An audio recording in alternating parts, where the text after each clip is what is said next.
లావణ్య త్రిపాఠి కొనిదెల, దేవమోహన్ ప్రధాన పాత్రల్లో తెరకెక్కుతున్న చిత్రం సతీ లీలావతి. ప్రముఖ నిర్మాణ సంస్థ ఆనంది ఆర్ట్స్ సమర్పణలో దుర్గాదేవి పిక్చర్ బ్యానర్ పై నాగమోహన్ ఈ చిత్రాన్ని నిర్మిస్తున్నారు. భీమిలి కబడ్డీ జట్టు ఎస్ఎంఎస్ ఫేమ్ తాతినేని సత్య దర్శకత్వం వహిస్తున్నారు. మే 8న ఈ మూవీ విడుదల కానుంది. ఈ నేపథ్యంలో తాజాగా ఈ మూవీ ట్రైలర్ని మేకర్స్ విడుదల చేశారు. భార్యాభర్తల మధ్య గొడవలతో మొదలయ్యే ఈ కథలో భార్య లీలావతిగా పాత్రలో లావణ్య త్రిపాఠి, భర్తగా దేవమోహన్ నటించారు. 20 ఏళ్ల నా పెంపకంలో కనపడిన నవ్వు 3 ఏళ్ల మీ సంసార జీవితంలో నీ ముఖంలో కనిపిస్తుంది. 20 ఏళ్ల నా పెంపకంలో కనపడని నవ్వు 3 ఏళ్ల మీ సంసార జీవితంలో నీ ముఖంలో కనిపిస్తుంది అంటూ నరేష్ లావణ్యతో చెప్పే డైలాగ్తో ట్రైలర్ ప్రారంభం అవుతుంది.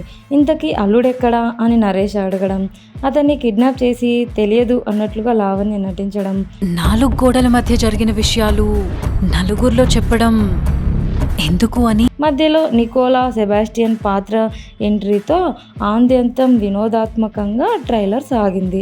ఇక చివరిలో లావణ్య అరుంధతిగా మారి నువ్వు నన్నేం చేయలేవురా అనే డైలాగ్ చెప్పడం బట్టి చూస్తే సినిమాలో నవ్వులు పూయించే సన్నివేశాలు బాగానే ఉన్నట్లు అర్థమవుతుంది.